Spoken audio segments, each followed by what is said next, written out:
We are Squawking Dead, a podcast pulverizing episodes beyond the Walking Dead universe. I'm your host, David Cameo, and I'm joined by Cosmom09, Rachel Burt, Sharon D, a.k.a. Blazy Gardner, and Bridget is not here. Just Punky Brewster. Yeah, she's a little allergy-ridden, and she's zonked out. She's zonked out, but before we even say what we're here for live with you right now, I want to let you know that we have quite a bit of a program for you this week. We've come back full force with a ton of things for you. Tomorrow night we'll be covering the 92Y stream. This was the Q&A. Excuse me, silence your shit. I put it on Do Not Disturb. I don't know why. Well, you know, it's Thomas texting us probably. Anyway. It was Thomas texting me. I was number 2 this time. Okay, so we're gonna actually do a reaction of the Q&A from the 92Y advanced screening, hosted by Dalton Ross, featuring Andrew Lincoln, Denai Guerrera, and Scott Gimple. And that'll be at least Bridget and I, and if the rest of you, Sharon D and Rachel, are able to join us, I would love that very much, because I've missed your dumb faces. I love them so much. So we'll do that. Please tell me again when that is. Tomorrow night. Okay. Sorry, I was too busy messing with Thomas, distracting me. So tomorrow night, we don't know exactly what time because, guys, this week is so dense right now that we have to really figure this out. And we have such cool things planned for you. Tuesday night, we're going to be recording the full episode breakdown of what we're talking about, what we're reacting to tonight, which is the series premiere of The Walking Dead, The Ones Who Live. What an episode. It gave us so much after it gave us so much. But that will be, if you're not following us on ko-fi.com/squawkingdead or patreon.com/squawkingdead, you will not get the recording details for the full episode breakdown for you to join us in the chat for free. It's free to follow, free to join us on the full episode breakdowns. You just have to follow us on Ko-fi and Patreon, and you'll get the details that you need to join us on the thing.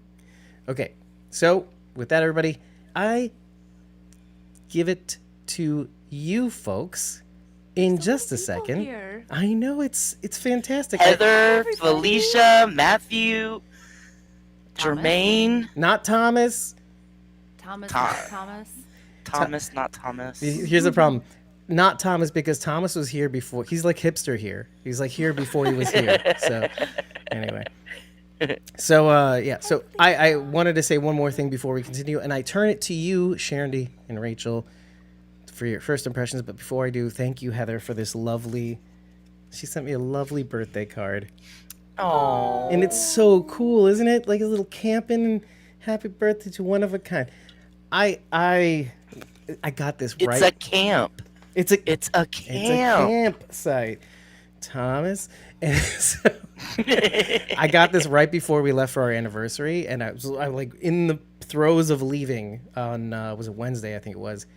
I have no sense of time. And then I was like, oh, and I'm going upstate to Saranac Lake, which is in upstate New York, and it's like near a lake, and it's very rural, and it's in the mountains, and it's in the treetops and the firs, and so this is like kind of reminiscent of that.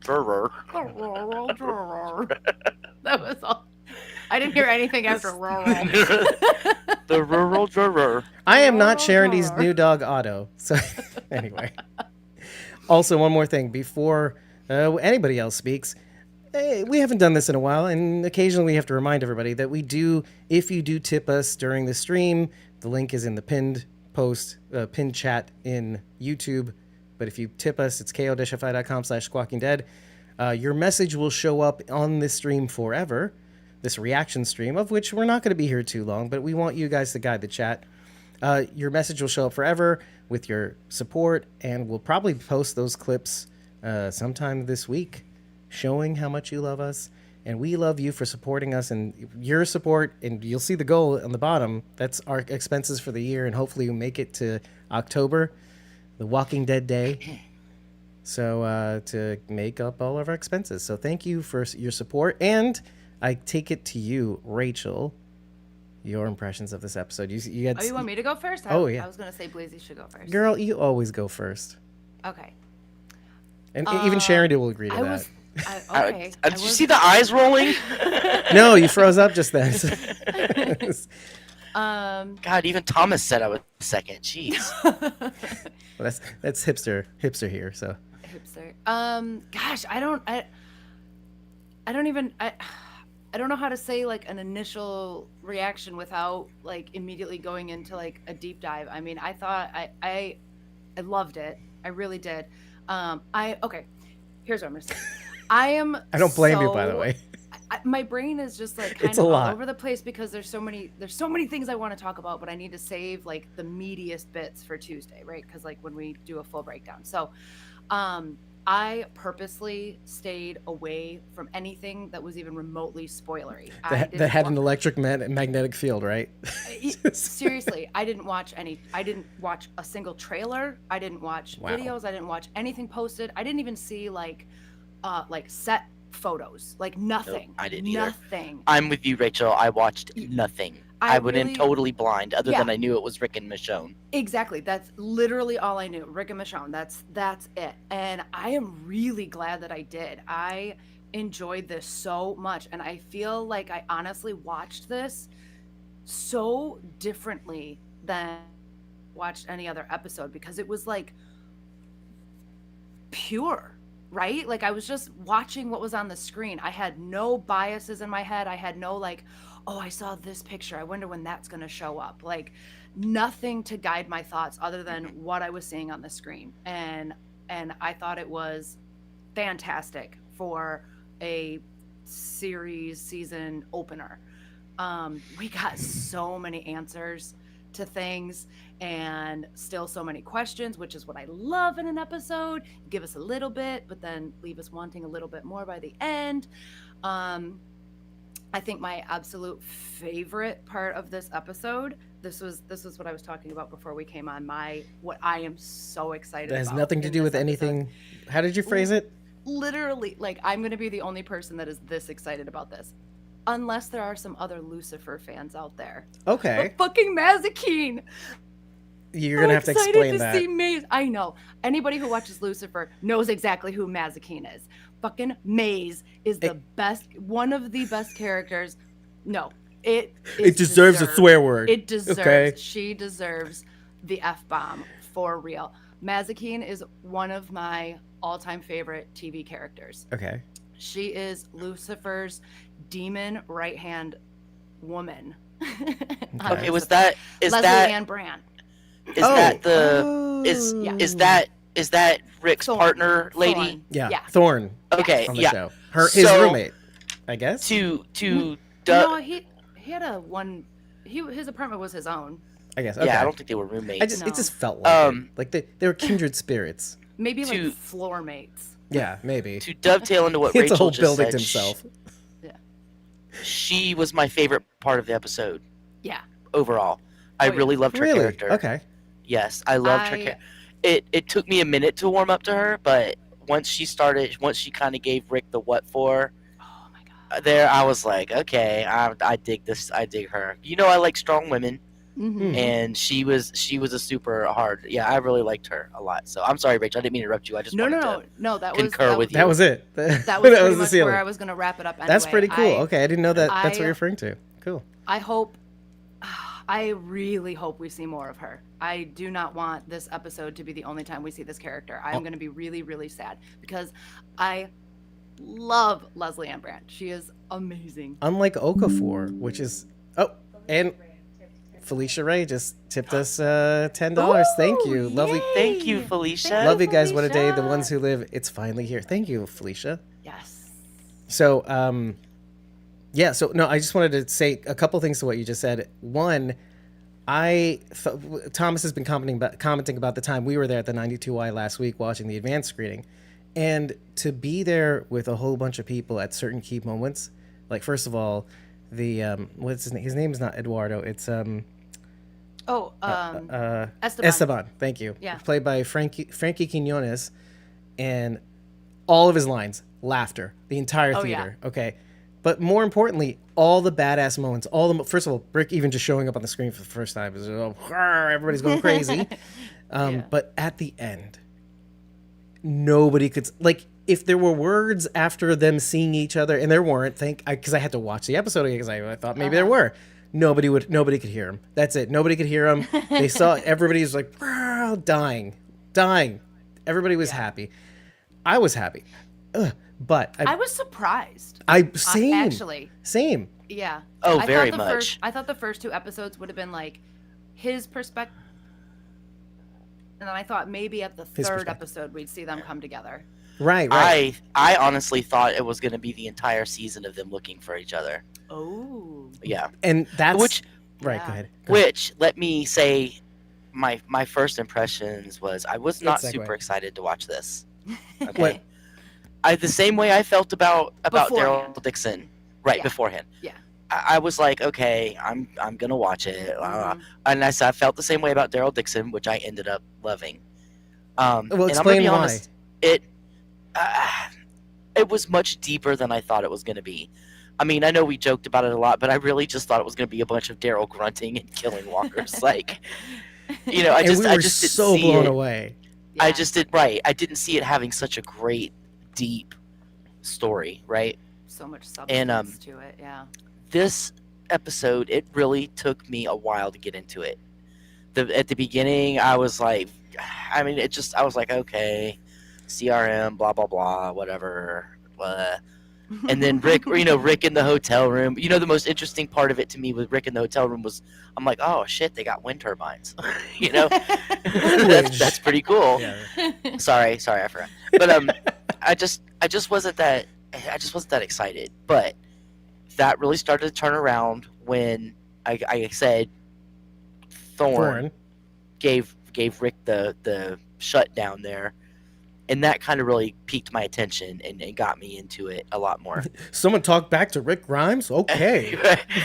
But you know, Rick and what I had to do was put myself in the position. Like, Rick and Michonne weren't a favorite couple. Like, I wasn't super into them. So what I have to do is put myself in the perspective. Like, I have to imagine if this was John and June being reunited, how I would feel. And so I understand how all of you Rick and Michonne fans feel. And I don't want to take anything away from you. It was a great reunion. I'm glad it happened. Again, I thought they were going to stretch it out the whole season with them looking for each other, just missing each other. That's or the best part. Stuff like that. So, because I think everybody understand how you assumed. guys feel. Right. I understand how you guys feel, and I'm happy for you. And I think I'm very upset that they killed Okafor right off. Like, Yes, And- that's what I was and, going to get and to. pretty gross too. Like, he was just exploded all over the place. I think Rachel and I will agree that was a bonus. Yeah. Like, it's like, okay, I didn't like that he had to go, I'm sad it was him, but the way that but it it was went. Right. pretty cool. But I wanted to say something to what you said earlier, Rachel. I know, Sharon, you can go back. But, I was done. Oh, okay. Yeah, okay, I figured. You said it left you wanting more. The more I thought about my experience watching it last week, because I've had time to digest it for a little while, I was like, you know what? You could end it right here. I'd be happy. As much as I'd want Michonne's side of the story, I'm like, look, season's over. Okay, season 2 starts next week. For me, because this episode gave us so much, and I know why they did it. I think we all kind of have a sense of why they did it. I've said it. I've hinted at it a little bit. This episode gave us, for all the waiting, 6 years of waiting, which matches the 6-year time jump from the time we lost him in 905, right? Right? Okay, you following? Okay. And then up until now. And then having to wait for them to reunite. And then they got to reunite. So it's like this fan service. It's like, thank you guys for waiting. For all you guys that hung in there all these years watching these shows, all these other shows, not just waiting for this moment or this episode or this idea to come to fruition from the time they teased the helicopter in the distance at I think it was Comic-Con, and it was 2018. That's right. And no, it was 2018. Right? Yeah. No. And then I think it was 2019 because I remember also like that everybody who said Philadelphia. Yeah. Yeah, had it right. Yep. So good call, everybody who picked that. Some people said North Carolina at the time. I remember we were talking. I was one of those. I was like, that looks like Charlotte. Yeah, exactly. Oh, just reverse the skyline. Yeah, it's Charlotte, right? And so, just for all those folks who didn't quit when Rick left the show and watched Tales of the Walking Dead, Fear of the Walking Dead, Walking Dead World Beyond especially, this is for you. And that's what I felt. I felt like they were really being thoughtful in giving us more than we bargained for, surprising us. I think we all assumed that this would be dragged out. The meeting would be dragged out.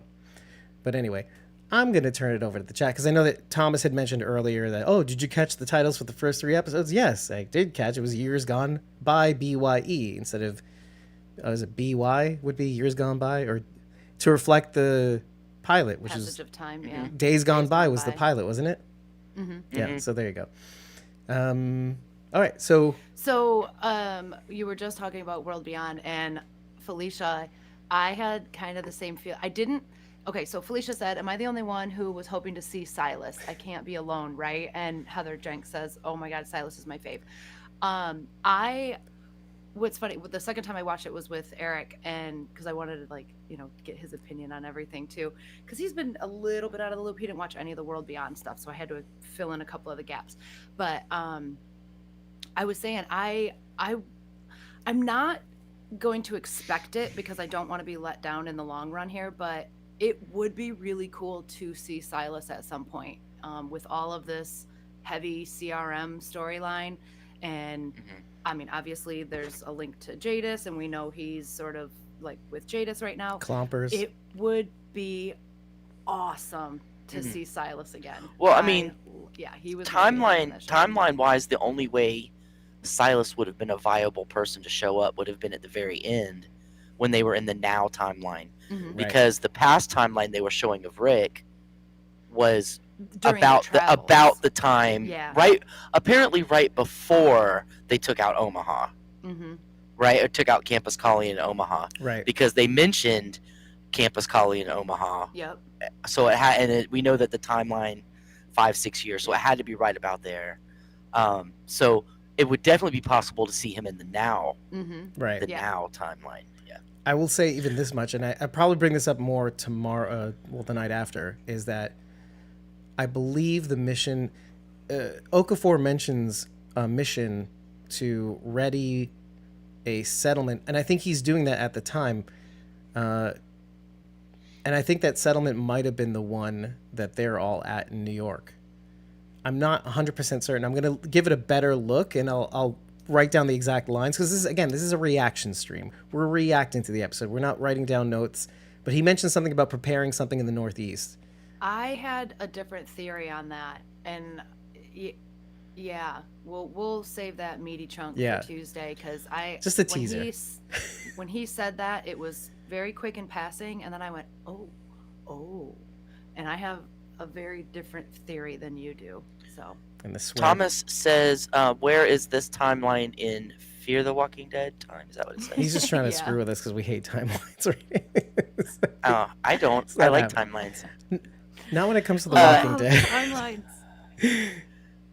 But to give them a little bit of credit, I think they really did their best to kind of give us some precise-ish key time frames that we can play with. Oh, this happened here. This happened there. Oh, I bet this was happening over there at this time. Right. So there were brief mentions of like, oh, you've been here a couple of years. It took 2 years for you to start talking. Oh, I've been with, Okafor's army for a couple of years now, or over the past year. There were little snippets of where we were at during this time gap. So I appreciated that.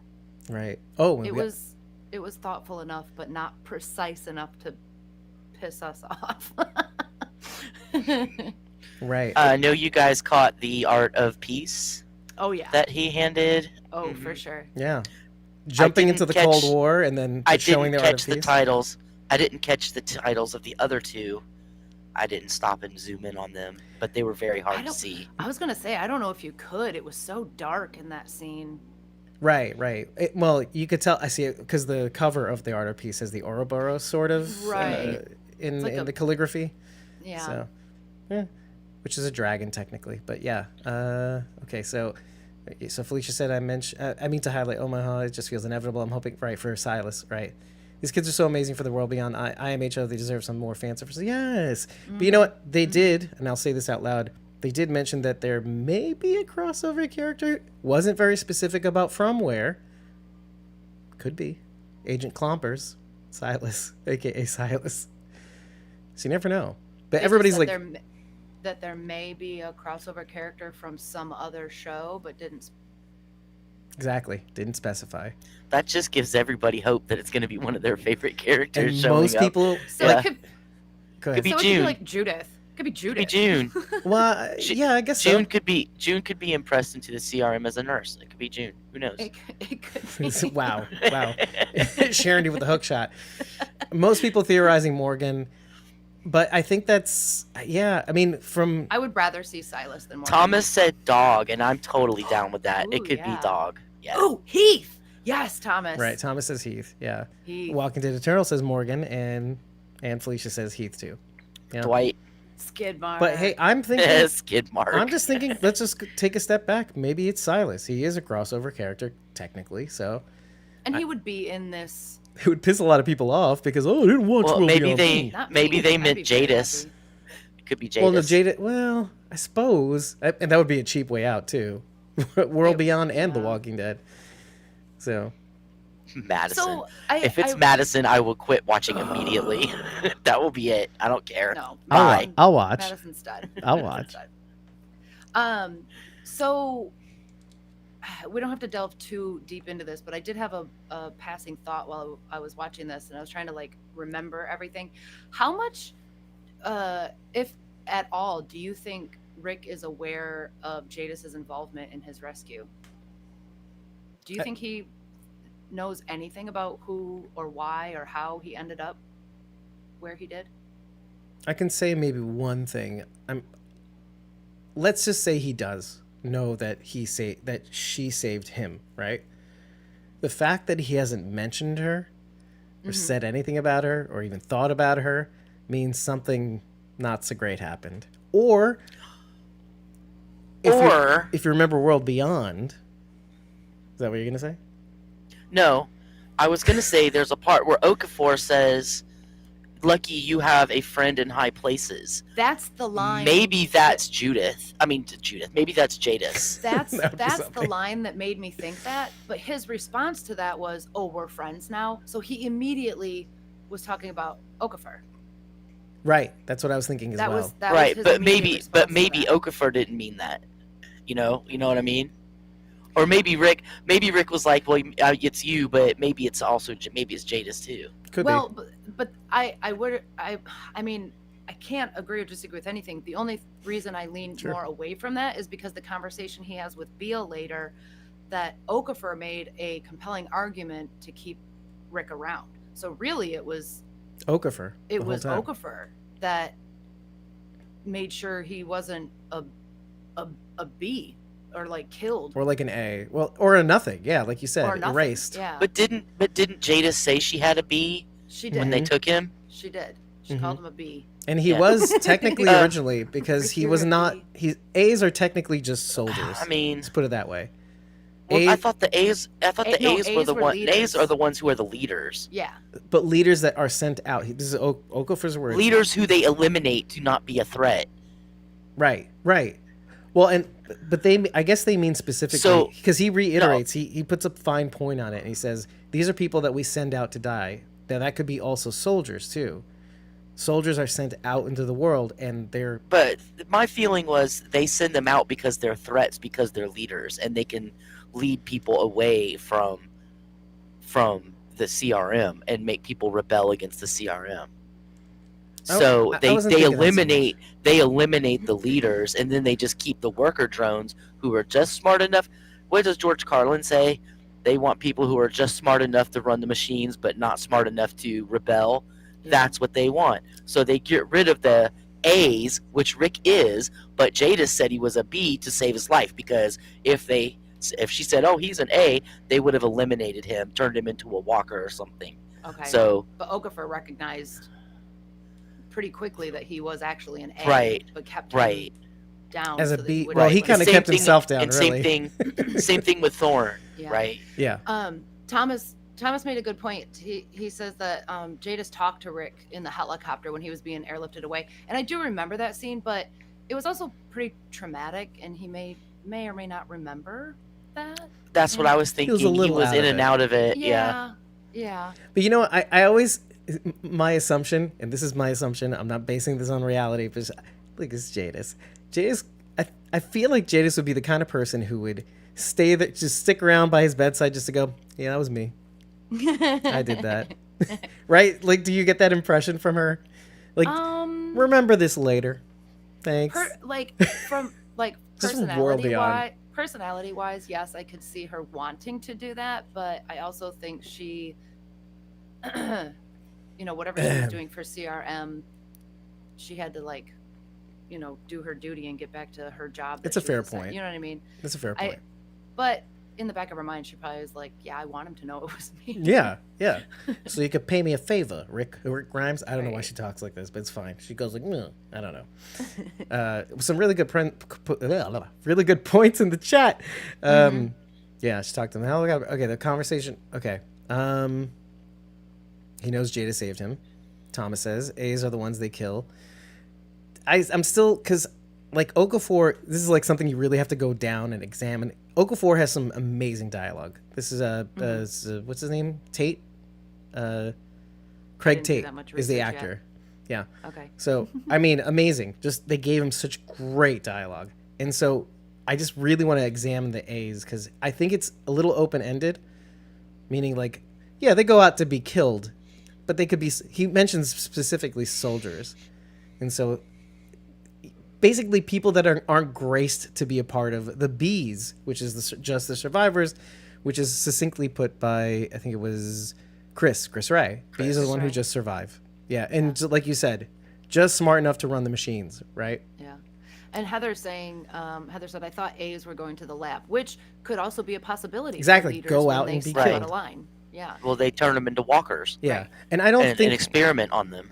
Yeah, like they were doing in the world beyond. Yeah, and to give you a little bit of grace on the A's and the leaders, right?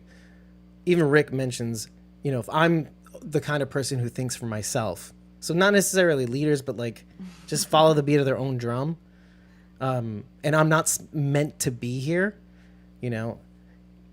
so like, how do you even trust me to be part of this elite group that is meant to change the CRM? So chum for the Sharks, But clearly he has not ever watched The Walking Dead because Rick destroys everything he touches. Which, although that may work in the favor because they want to take the CRM down from the inside, is what he said. We'll change it from the inside, not take it down, but reform. But in sense, take it down from what it is now and rebuild it into something else. I hope we get to actually get into that a little bit more when we break this episode down. I'm going to remind you guys again, we're going to be breaking this episode down. So watch out for the schedule on our Ko-fi and Patreon. Sorry. To join us in the pre-recorded chat on Tuesday, we're going to be going into a little bit more detail probably about that, I think, because I really, really want to touch on that. Okay, so what do you think Heath is, an A or a B? Walking Dead Eternal says, by the way. Chris said, I'd be a Z. They've got so far through the list that they wouldn't be bothered. Yeah, you'd be erased. You'd be Christopher Z. Ray. Thomas just said, main question, why didn't Michonne kill Rick? The same reason June didn't kill Dwight and Sherry when they were in the raft. Luck. She hesitated. She was also, if you watch her in the background, she was taking the helmets off before she killed the other two soldiers. She's looking for Rick. Like, this wasn't a kill mission. She's looking for him. Yeah, but she could have... Well, I'm sorry, but the likelihood that he would have died in the helicopter crash, all those people should have been dead. Like, all of those dudes in the back of the helicopter, they all should have been dead or hurt or injured. But I'm not going to nitpick that right now. Yeah. I will in the main breakdown, and yet you did anyway. Come on. You did anyway. That missile could have hit Rick. Wait, I asked you a question. Right. What do you think Heath is, an A or a B? That's from Jermaine, Walking Dead Eternal.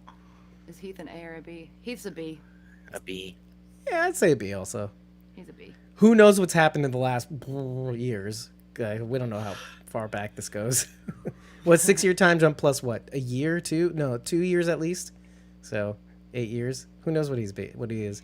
No, she took the helmets off, Thomas. It doesn't matter if they can glide, Thomas. They're still gliding into trees and shit and stuff. So you see, I corrected myself there, Dave.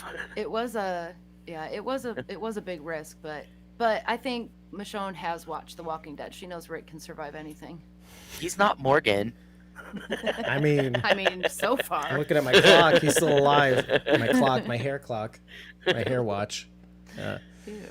Here's it. Okay, so Airs for you 040 says and it cool that the story that Rick told about his father is kind of what he did in season 2 at the farm with burning it down to save the family. Mm-hmm. It's about. I immediately thought of Herschel when he was talking about that. I was wondering if he was really referring to Herschel in like a veiled kind of way, like kind of like the Judith tells the story about the brave man. Like maybe he was kind of telling the story of Herschel that way. I actually think it's real too, because you'll notice that in the dream sequences, the farm that he's flashing back to is of his father's farm, because that's what he's been thinking about this whole time too. And what that is there's 2 themes that keep popping up, and that's sacrifice. Now, what does it mean to sacrifice and committing to that sacrifice, right? And that takes many forms, and it can be seen from different vantage points. But 2, the easy one, which isn't so obvious right away, fire. Fire is present right from the beginning. Fire is brought up throughout the series, and then you end this episode. Omaha. Those firewalkers were pretty cool.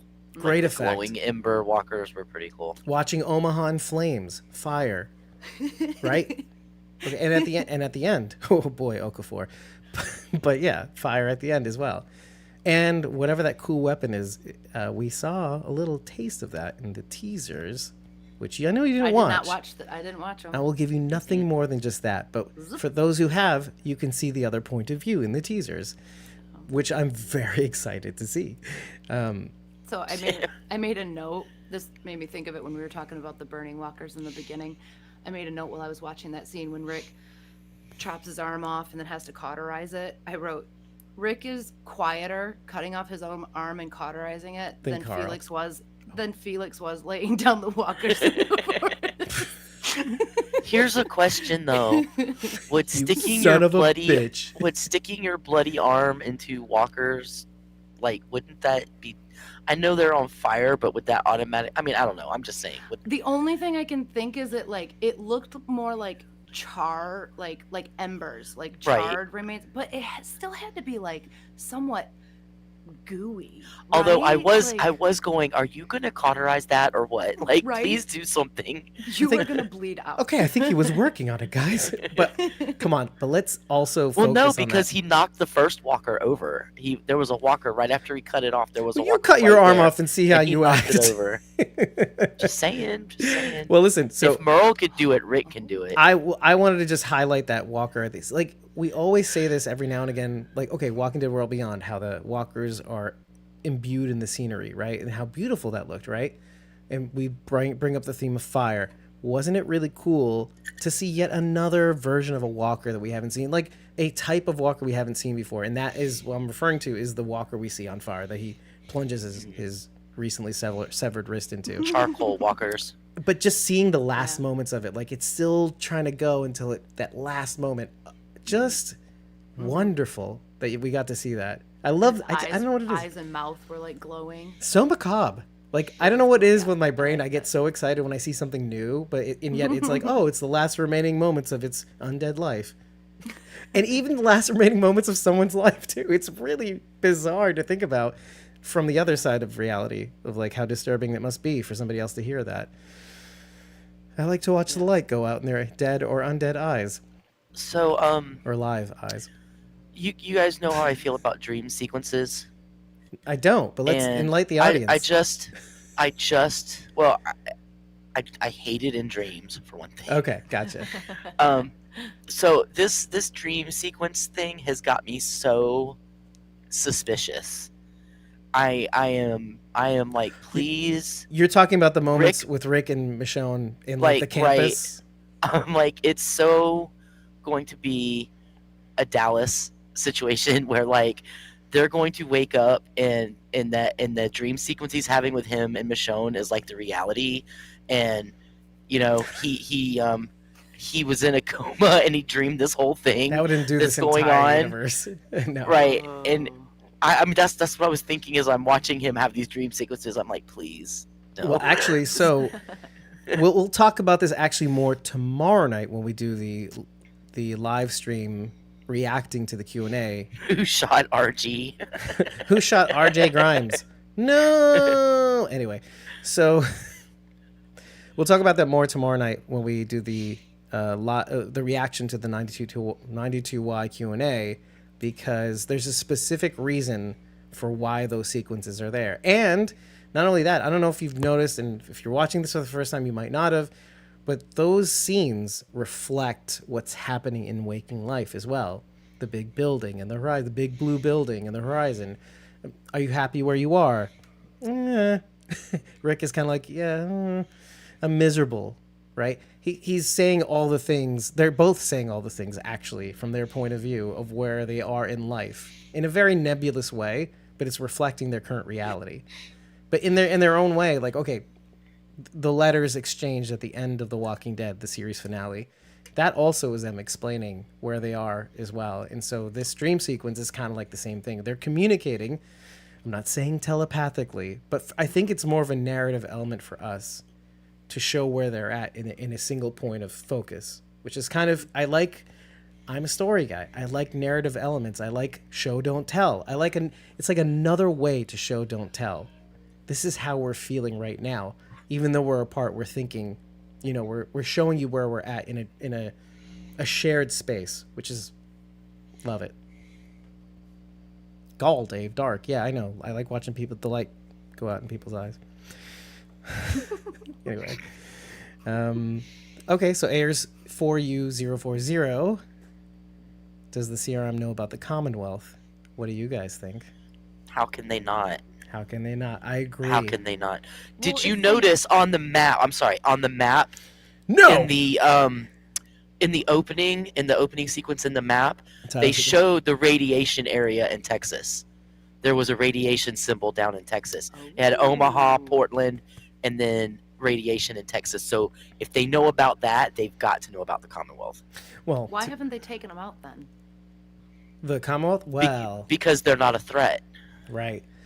Why did they take out? They tend to take things out before they become a threat. Well, because okay, they took out Omaha and the campus colony, and we're going to take out Portland because the three of them were connected, and those two were draining their resources. But the Commonwealth is on its own. It's not connected to them in any way. It's got its own method of getting its own resources. So it's not a threat to the CRM. It's less about resources than the ability to, like, once you reach I remember when, this is Walking Dead World Beyond spoiler, watch the damn show. But if you don't want to, in the second episode or so, Felix mentions something about manufacturing. Like, he does marvel at what they know about the CRM manufacturing, whatever it is. But both Lieutenant Colonel Kublik, I remembered, Lieutenant Colonel Kublik, and he mentions the fact that Campus Colony specifically, their manufacturing was impressive, and they would have become a threat. It's really not about the resources more than once you reach a certain stage of redevelopment, they're like, okay, they could be a threat. It's time to go. And then at the same time, again, Walking Dead World Beyond spoiler, it was an opportunity to test a certain thing that they were developing, which I think we will see in this series, at least in some form. And which is also the reason for Omaha's demise, which is sort of alluded in this episode. But yes. So here's another question. Now that they've taken out Omaha, well, I guess it's been a little while, but yeah, quite a while. I don't know. I suppose it's still possible. Do you think, could it be possible that they would want to invite Commonwealth in as that third ring? Because they're not, what is the power of three, or what are they? The alliance. Yeah, of but after Portland finds out that they wanted to blow them up, I don't think Portland is going to be a member of that three anymore. well, for much longer. Because Elton and the others headed out to go tell them, Yeah. Portland, that they were trying to blow them up and warn them. So, I mean, if anything, they should worry about Portland coming after them. Depending, but right. I don't think the Commonwealth is a strong enough.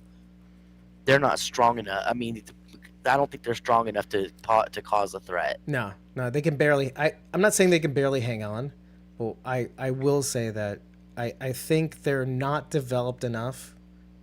They don't have like ambitions beyond protecting their own walls, right? They have no expanding. Exactly. No, they also said something and they just recently got blown up, by the way, too, if you remember, using right? the dead for fuel.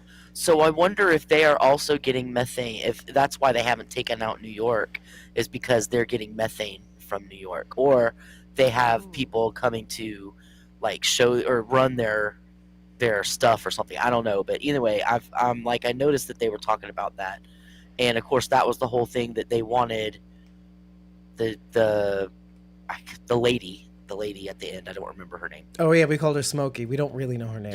Yeah, but what they wanted was the methane. The person who runs New Babylon, basically. I'm wondering if that, because I was thinking, why didn't they take, if that's the case, why haven't they taken out New York? But again, New York's not a threat. Well, again, they're not a threat. Well, New York itself is not a threat. Well, New York is not organized enough to be it. They have no manufacturing. They have nothing. And it's not resources. They're somewhat isolated. New York is somewhat isolated. Like they're gonna have a hard time bringing a whole bunch of people over. In order to take on something like the CRM, they would have to have tanks and armored vehicles and whatnot, and they're not going to be able to move those across from Manhattan. And then again, who's to say that they haven't had any recon in that area and realize, there's a war brewing between these two factions. Kind of like, let's just see what's happening. Well, let's see what happens. But I'm thinking afterwards. kind of like they had the medical farm team at the Commonwealth. The Commonwealth, yeah. Right. They had the medical farm. And the Commonwealth didn't take them out because they were getting something out of them. So here you have the methane, so they're not taking out New York because they're getting something out of them. Maybe that's why they haven't taken out the Commonwealth. Maybe they get something out of the Commonwealth. Yeah, maybe they get medical supplies. Maybe because they have to have manufacturing. If they have coffee and sugar and stuff like that, they have to have places that grow that. Yeah, I guess so. It could be. And I tell you, coffee doesn't grow in Philadelphia. There could be some sort of trade relationship, but I'm hoping that we get. Well, I'm also hoping that we don't get something from the Commonwealth because, again, we have to remember also that the Commonwealth blew up. And we don't know exactly where we are in the present day in The Ones Who Live because, right? You have Governor Sutton, Ezekiel Sutton. You have. I'm just thinking. Yeah, it blew up. They recovered. Well, it blew up, but they rebuilt it obviously because they had the year later. They said a year later. Yeah, no, I know that, but I'm just thinking out loud. Like, they must have lost a chunk of their population. They might be getting by. I don't know what their relationship is with them. I almost hope we don't hear any word that they have any connection to the Commonwealth because at the same time, if they are doing better, then and they become a threat under Ezekiel Sutton. Like they pose some sort of threat. Yeah, they could have some action against them. They might just be keeping an eye on them too. That's our crossover character. Is Ezekiel's gonna come there for meet them? Well, he can't come there because then he'd never be allowed to leave. But he's gonna meet them for a summit. Yeah, they're all gonna meet somewhere for a summit. They're gonna meet in Campus Colony and then take it out. Right. There's only so much time for this too. By the way. Okay, so. J&M, why haven't they taken them out? I'm going to start my World Beyond first. Watch to reconnect the dots. Yes. Now, you're not going to get a lot, but you're going to get some interesting nuggets, I think, from The Walking Dead World Beyond. They said, you'll get some ideas of where Rick Grimes has been. You won't. But what you will get is a nice layer of foundation that, like an additional thing that you can look out for in this series, like little dots about the CRM themselves and some big reveals of their sort of point of view and their raison d'etre and their motives. Still, you won't get the full picture, but you'll get an eyeful. Way more than we have from Fear, and definitely way more than The Walking Dead. So, Okay, and Thomas says, another important question, Dave.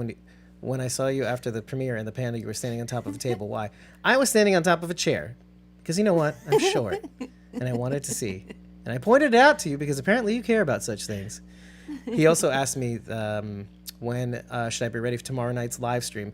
I have no idea. We're figuring that out now. For those of you who bought access to that live stream or the 92Y panel virtually, that will be available for you at 5 p.m. Eastern. I don't know when we will be getting together tomorrow night for that reaction video, but yeah, we'll let you know. Again, we'll announce on social media. Basically, I have to discuss it with Sleepy Bridget right now because she's leaving work early, and I have no idea when I'm going to get out. My work's been a little bit crazy lately, so the thing that I do to pay for this podcast because it's not free, and it sucks. But yeah, we are going to cut this live stream at some point shorter than me. Then wait, now we're past that bridge. Yeah, Walking Dead Eternal says Alexandria and Hilltop are around the Washington area, right?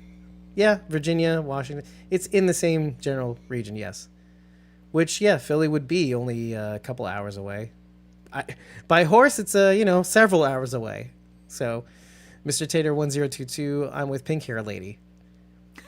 That's right. That's Cosmom09 Rachel Bird. Yeah, you can see her name in like a little tiny letters.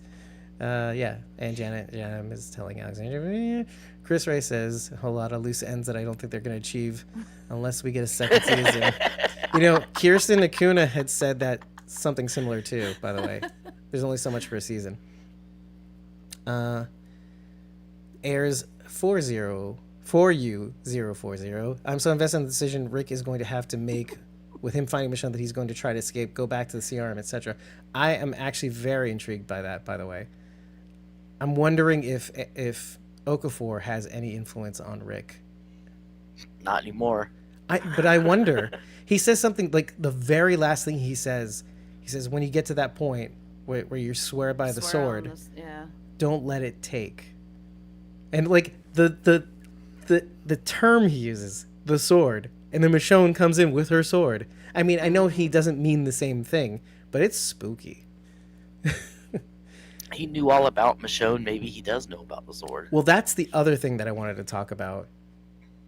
Okay, he says, I know things, right? First of all, he says it to Thorne, but then, Rick says, you know things?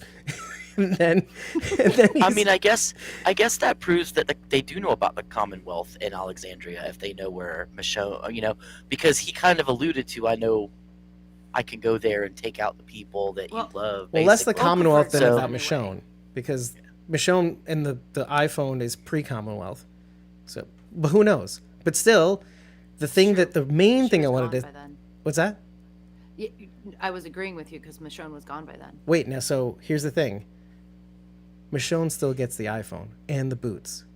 So what does that mean? What did Okafor do? What was Okafor's intentions all along? I think he was gathering information to use to control Rick. He wanted Rick for this purpose, and he was going to use whatever information he could against him. And having all of this in his back pocket, you're not following what I'm dropping. She still gets the message. Even though he intercepted it. I think of the dead all the time is the message that she received in the Walking Dead series finale. He's reading the line, I see the dead all the time. You hear it at the end of the episode, remember? The letter on the fireplace? Oh yeah, Michonne is reading that. Right. Sorry. So my memory is clouded with tears. It's true. So she's reading it. It's in his voice in her head, but he says it, word for word to him back. But he lets it go. Now he says specifically, you would have been erased, and she would have been erased for her receiving that message. She would have been erased. Your kid would have been erased, but he still lets it go. What does that mean? This character posthumously is still fascinating. This Okafor character, I'm intrigued. What was his intention? It still could have been a manipulation technique. Like, well, I could have killed her, but I didn't, so you can trust me. I'm a good guy. Right. I was supposed to take her out, but I didn't. Right, but then even the purpose of her receiving that is so interesting. Well, he had a wife, and maybe I blew her up. I hope he regrets what he had to do, but Maybe. maybe he's regretting his choices. And if I could do it all over again, I'd want her to have some final words from me, or better words, or I don't know how it all went down, but could have been him trying to make amends. It would make more sense based on what he says. Swear by the sword, but don't let it take. Mm-hmm. But it's so confusing because he said you already made that choice. And I know what he means by, we'll get into that in full episode, but I know what he means when he says you made that choice already. You made that choice, meaning you chose to sacrifice yourself. You made it already. Let it take. You're trying to go back to this thing, but you already on the bridge. You sacrifice yourself on the bridge. Let it take. Protect your family. You know that they're out there alive right now. That should be enough. Now it's time for you to save the world. Right? You're lucky you're alive, first of all. Second of all, they're alive. They're not erased. Mm-hmm. Save the world, Rick. Anyway, it's so fascinating. Anyway, let's go to more. There was something else in the letter that really set something off in my head, but you know what? I think I'll wait until we do the breakdown before I really talk about it. But it was write it down. Oh, it was something that's been in my head since the instant we watched it. I remembered it. I was like, oh, and I've really thought about how it would connect to the show. It was just something that he said in the letter that made me think of something else that could be an allegory for what might happen in the show. I'll just say that. Okay. What was it? Felicia said by the end of the episode, 6 years since the bridge. Is that right? It might be longer because at the beginning of the episode, it's 5 years afterwards. He tries to run away. Blah blah blah. It's his third attempt at running away, and there's a lot of screwery.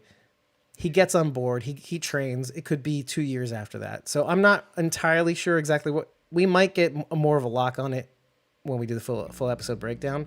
We're going to give it a good college try. I personally am not going to waste too much time on timelines. Oh, period. I'm dissecting this timeline. All right, I'll leave it to you. Yep.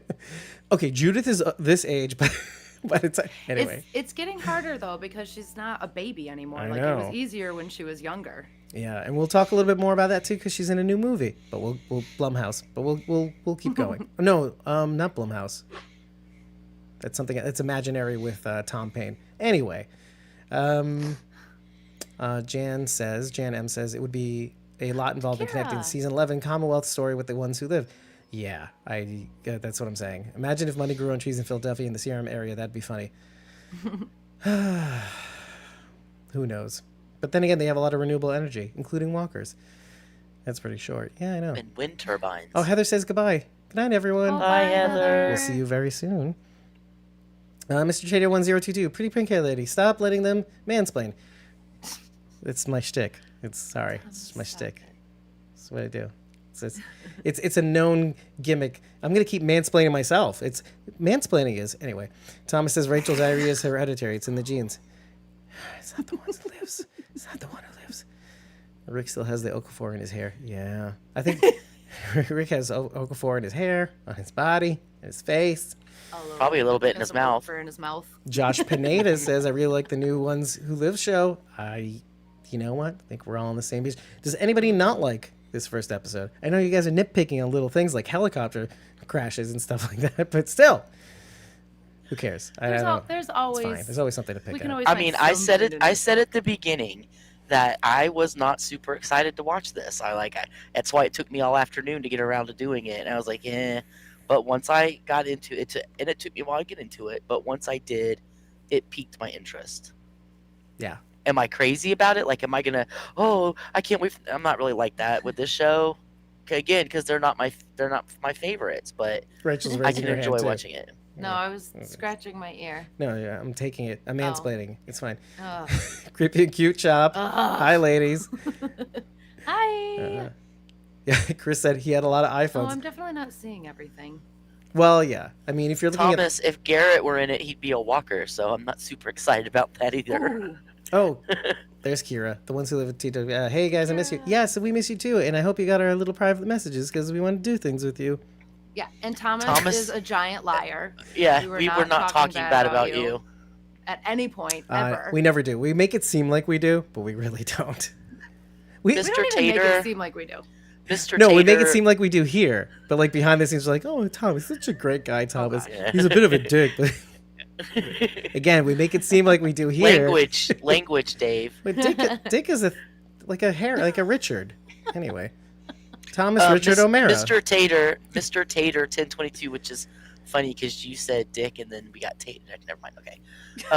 Tater Dick. He says my fiance is asleep and I wanted to talk to someone about this episode. Thanks and look forward to more content. Yes. Thank you very much, Mr. There will Tater. be Mr. more Tater. coming. Thank you, Mr. Tater. Pink Hair Lady will be here. Because I'm the patriarchy always wins.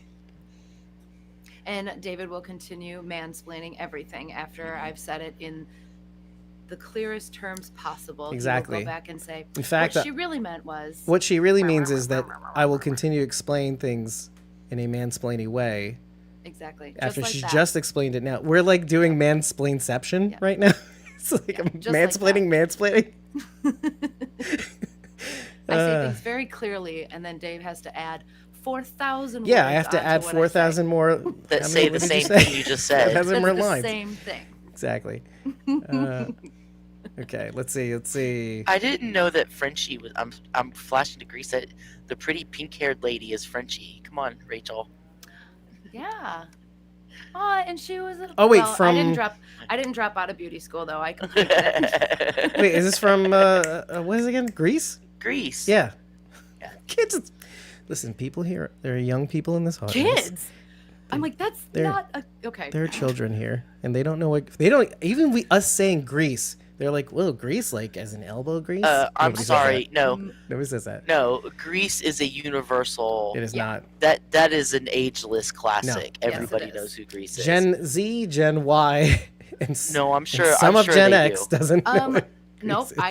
I can guarantee you. Also, there are immigrants to this country who don't know what Grease is. I can guarantee you, people of all generations know what this is. Proven by the fact that they all sing it at karaoke on Friday and Saturday nights in the Midwest. Danny and Sandy are timeless. Yep. And we'll last forever. Who? Yep. Yeah, it is Dee Kong. You shut up. Listen, we have to cater to a wide audience who some of those are children to us. Children. You're the one that I want. Us. Rachel, Thomas says you're the one he wants. Aww. No, that's Tater. It's it. Pink hair lady is what. First of all, you know what? And you know what I say? We go together like Rama Lama Lama. Ding dong, something. Ding ding dong. Together forever like shubop shawada wada yippity boom boom. Okay, so airs 4U04. No, this isn't Grease. We'll always be Rick together. is about to become the CRM leader and pick Daryl in Paris, laughing my ass off. Yeah. Here's what's happening right now. This is what I'm gonna get after the stream is done. Dave, the stream went too long. You know, I wish we could cut these streams short. We really need to have a serious meeting about how long these streams are. Hey, Dave! I need more cowbell. Hey, Mr. Carter! No, we have to stay... John Travolta! Come on, man! Anyway. And then, like, they'll blame me. And they're singing their damn Grease. Anyway. Hey, Jan M says, hey, how about Terry O'Quinn as Beale? Michonne right as the from new Rizzo. Right from the first episode.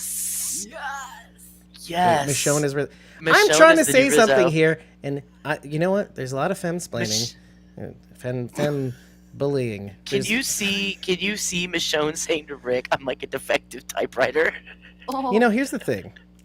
I tried to move on from the period. Guys, I'm being serious right now. I'm being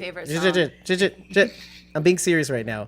You complain about these streams taking too long, and I've been signaling to move on from the Grease shit. Oh. Language, David. I was waiting for that. Thank you. And I bring a perfectly good question about Mr. Terry O'Quinn, lost person himself, and Jan M is waiting for an answer. He was no longer in a wheelchair. And you know what? He also He was didn't able to eat. walk. He also didn't eat that orange in a weird way.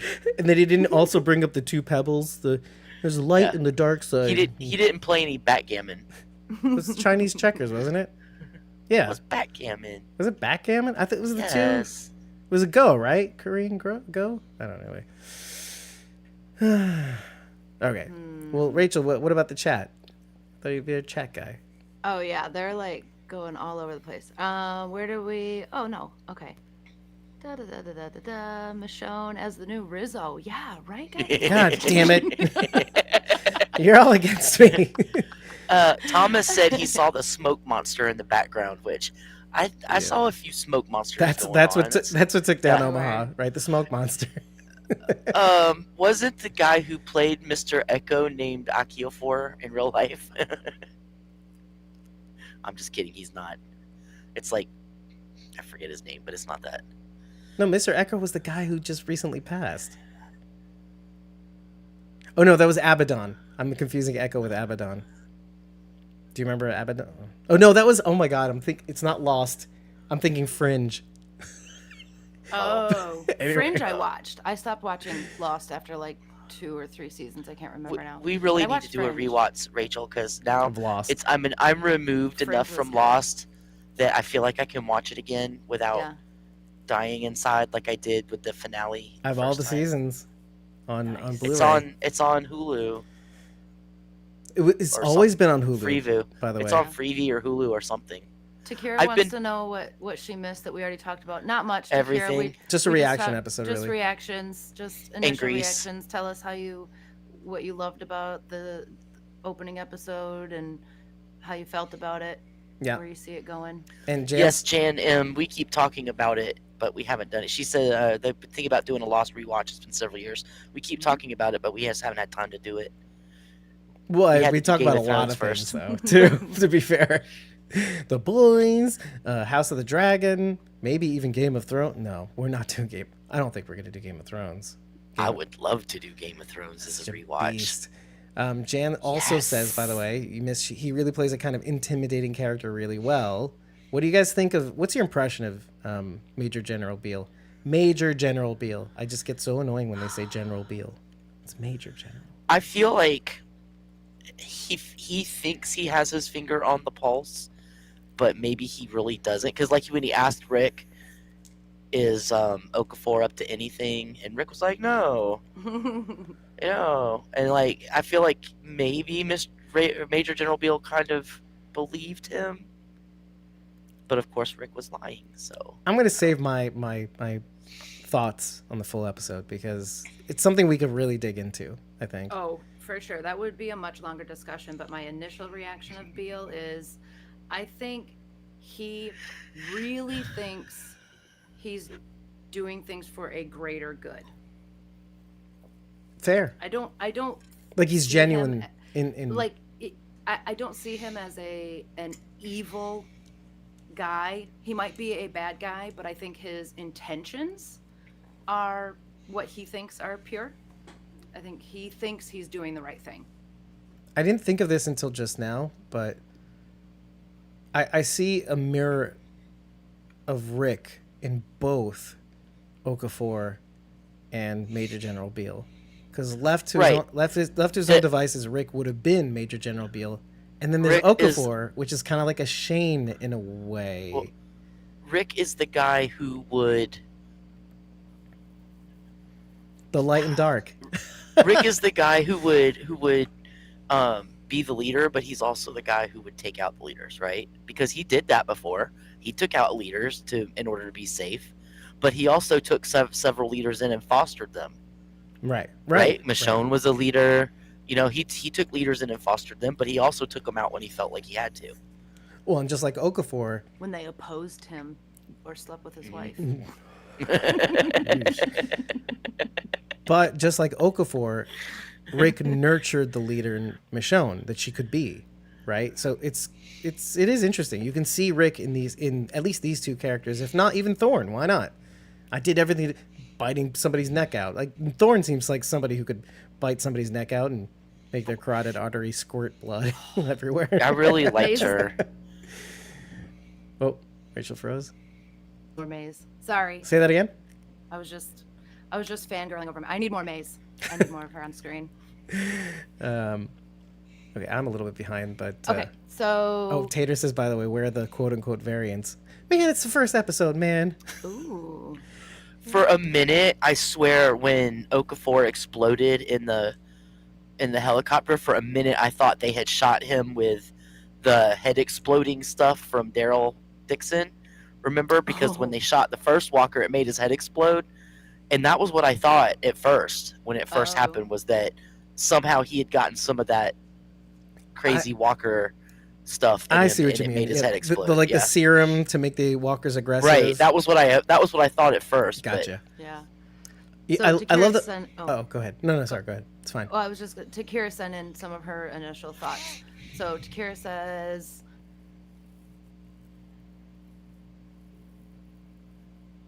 We're waiting. Spoil. But I thought this was a very good way to start the series. We needed to jump right into what the HE double hockey sticks. Hell is okay. Doing. Well, I don't know what you consider a swear word anymore, so I'm just like, playing it safe. And that. Just don't say those three things. The F-bomb is like... Yeah, like clear. Natural. The S-bomb is also... That's just natural and part of my speech. She also says, I thought Okafor was outstanding. Major General Beale has the presence that she expected, but he thinks he's in more control than he really is. So agreeing with Sharon D. Thomas, just for a second. She also noticed that the citizens forming a protest. That's what I meant. Did I mention that before the stream or during? No, it was before the stream. It was before. Yeah. Which is a World Beyond thing, which I can't wait to get into. Thomas says, does Rick have pieces of arts on him too? Which, by the way, I included a clip of when we were talking about Squeeze. This is season 10, episode 8, I think it was, with Jerry and the dynamite. Either 8 or 9, yeah. Yeah. Right around there. Such a funny reference. I love that I included that clip because it was just, there was Goonies references. There was dynamite from the Goonies, dynamite from Ards, from Lost, by the way. That's a Lost reference. Professor Ards? I can't remember his name. It's Ards. A-R-Z-T. A-R-T-Z. A-R-Z-T. I think it's spelled A-R-D-Z. It's A-R-Z-T. Trust the Lost It's Ards. Anyway. Thomas spelled it wrong. It doesn't matter. He's blown up now. Yeah. Yeah. Takira, your name looks familiar. Are you an admin in one of the FB groups? Yes, she is. It's the Walking Dead universe. 3 of them. She's admin in like 3 groups. Noir, nerdy, and I think the Walking Dead. Sorry, the Ones Who Live podcast. I think also has a Facebook group as well. So check those out. Check them out. Chock full of current information and some cool stuff from her own podcast, which I can't wait to hear. Okay, so Thomas says we need a threesome with Thorne and the pink-haired lady. He didn't say that. I just threw that in there. First of all, who's we? Oh, what? Rick Michonne. What? Rick Michonne and Thorne. Said that? Gotcha. Where? I did not. No, he didn't. See I that. said that. I'm like, what? Stupid. You are making stuff up. I say sometimes that they say things that are funny. Anyway. Funny to who? You're laughing. That's all I care about. I'm laughing uncomfortably. Yeah. Barbara Morosky, by the way, hi. I really got some Shane vibes when Rick and Okafor were fighting and Okafor was yelling at Rick. That's kind of what I meant. Right? For those reasons specifically. You made a sacrifice. And Shane was always talking about sacrificing. Greater good kind of stuff. And like you have to think... Doing what you have to do. And you have to think of the world differently now. Mm-hmm. And that may be the case. Yep. I love this character. I love this character. The more I think about him. Too bad he's dead. Christopher Ray says, Professor Arse? No, Chris. I know you're English, but no, not Professor Arse. Okafor is one of the best characters they created in the universe. Takira, best character. You know what? I like him a lot. I don't know if I say best, but hey, I'm like with the it. Character too. I am gonna. We'll be talking about him for a while. I feel like, even though he's no longer with us. But isn't that a mark of a great show or casting or character? Yeah. Whew. I feel like I'm having deja vu because we've said this about another character too. Oh, Will from Fear the Walking Dead. I don't know what it is. He left a mark, Mm-hmm. and his memory kind of carried, and they did bring him back in a flashback. In what was the episode called? It doesn't matter. The Alicia backtrack episode. But speaking of Alicia, she should have shopped for her hand where Rick got his, because his hand looked a whole lot better than hers. Like she needs to put in an order to the CRM prosthetics. I thought Alicia place. It was kind of badass though. You know what? Giant tree trunk arm that was like this big. You're talking about Alicia's arm? Her bony arm? Yeah. Her tree trunk? No, her arm in the finale, her hand in the finale that was like this. Gotcha. Like a tree trunk. I don't know what you just like. The arm I think of is the bony arm. I don't think of the dumb one at the end. The bony arm was cool.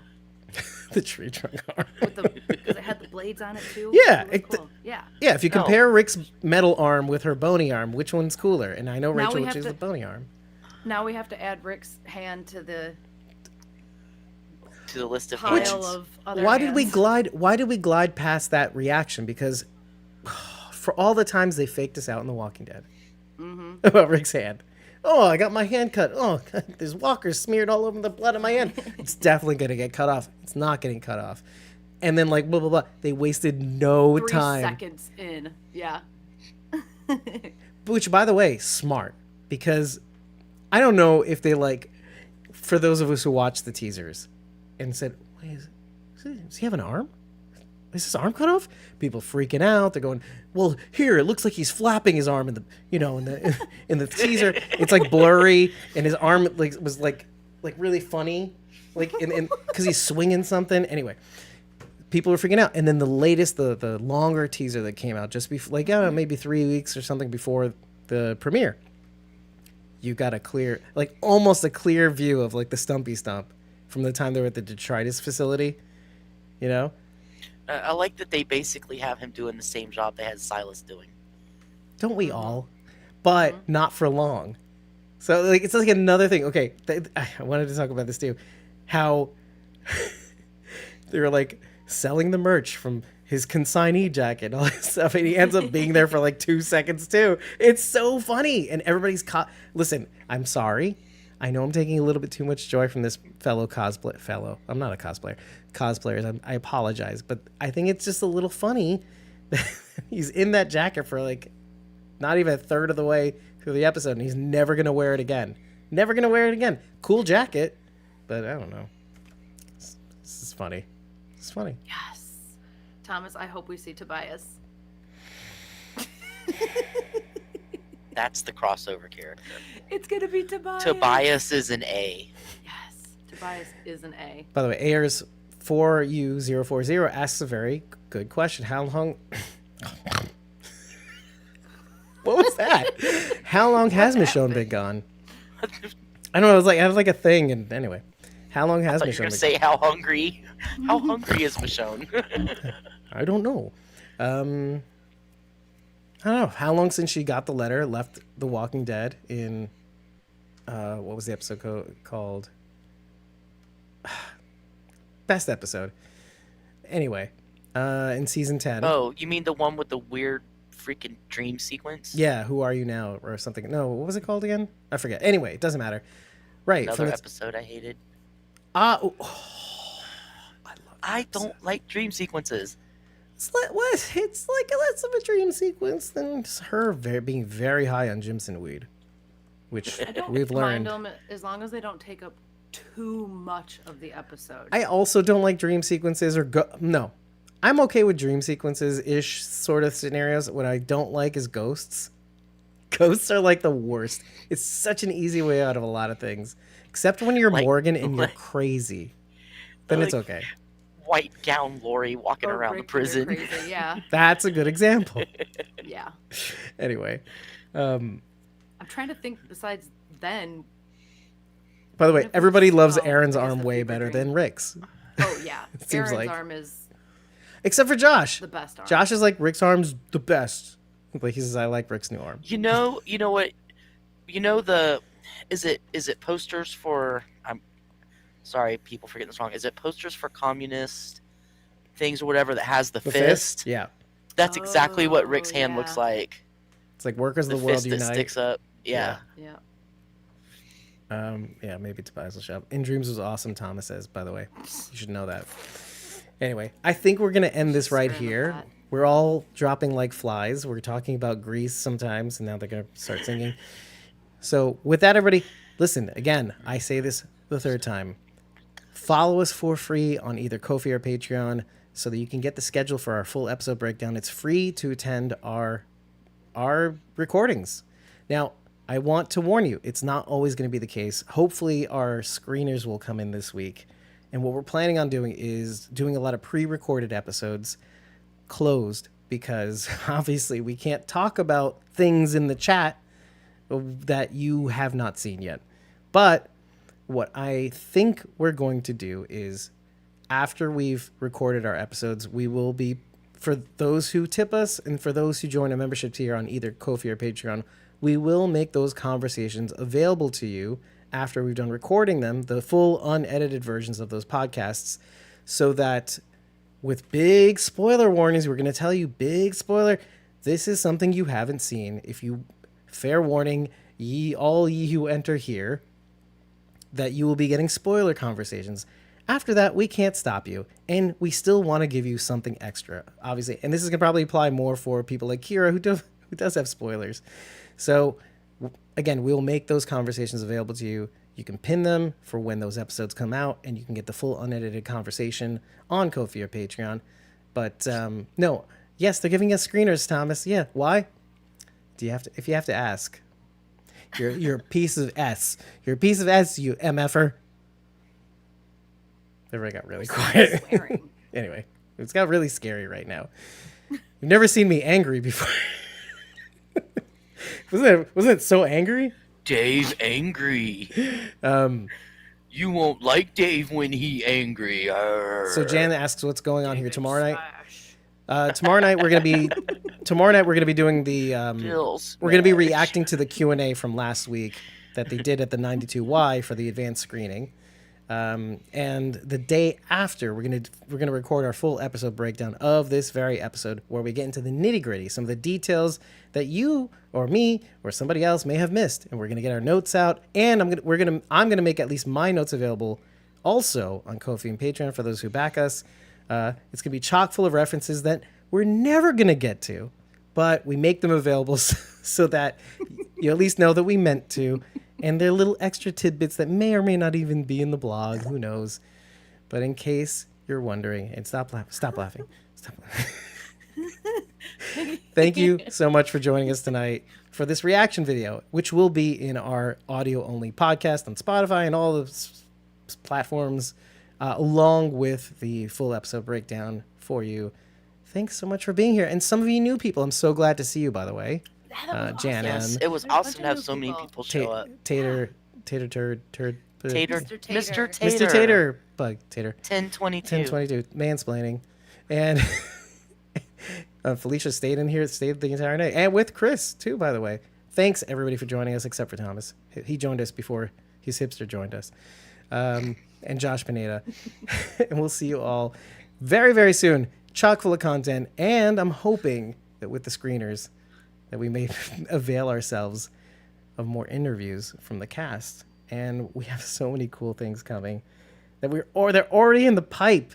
They're not in they're in the pipeline of us planning things. And I'm so excited to reveal those to, first of all, anybody who's joined our Discord. When you join a membership tier, you get the ability to get our Discord. So we'll be revealing those there first, and then to the general public. So thanks so much for joining us. I've been your host, David Cameo, and I was joined by Cosmom09, Rachel Burt, the pink hair lady, and Sharon D, aka Lazy Gardner. I won't say that out loud. Lazy effing Gardner. Right, effing. Thank you. That's a better way of saying it. In dog we trust. Yes, in dog we trust. Have a good night, everybody. We'll see you very soon.